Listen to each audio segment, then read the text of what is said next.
السلام علیکم ورحمۃ اللہ وبرکاتہ۔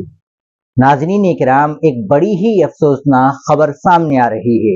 سامعین، گزشتہ ماہ 22 اپریل سن 2025 کو پہلگام دہشت گردانہ حملے کے جواب میں حکومت ہندوستان نے آپریشن سندور شروع کیا اور پاکستان میں افراتفری مچ گئی۔ خوف زدہ پڑوسی ملک نے بھارت میں معصوم شہریوں کو نشانہ بنایا۔ جموں کشمیر کے پونچھ میں 8 مئی سن 2025 شدید بمباری اور فائرنگ ہوئی۔ اس سلسلے میں جمعیت علماء ہند کے صدر مولانا محمود مدنی نے کہا کہ پونچھ میں ان کا ایک مدرسہ ہے اور پاکستان کی فائرنگ سے ایک شخص کی موت ہوئی اور 4 بچے زخمی ہوئے۔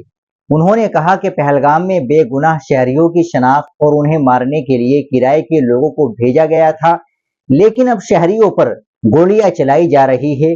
پونچھ میں ہمارا اپنا مدرسہ ہے۔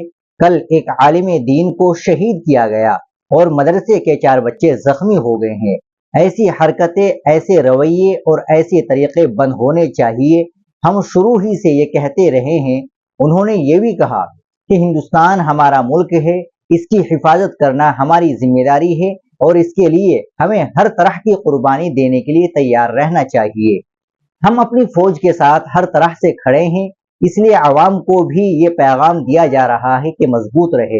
مستقبل میں مزید مشکلات پیش آ سکتی ہے، لیکن رونا یا شکایت نہیں کرنی چاہیے۔ اگر مشکلات آئے تو ہم ان کو برداشت کریں گے۔ دعا ہے کہ حالات مزید خراب نہ ہو، لیکن اگر ایسا ہوا تو ہندوستانی عوام ہمت اور عزم کے ساتھ اپنی فوج کے ساتھ کھڑے ہوں گے۔ ناظرین کرام، آپ اس بیان کے تعلق سے کیا کہیں گے؟ کمنٹ باکس میں ضرور بتائیں۔ ویڈیو کو لائک اور شیئر ضرور کر لیں، چینل کو بھی سبسکرائب کر لیں۔ ملتے ہیں انشاءاللہ اگلی ویڈیو کے ساتھ۔ السلام علیکم ورحمۃ اللہ وبرکاتہ۔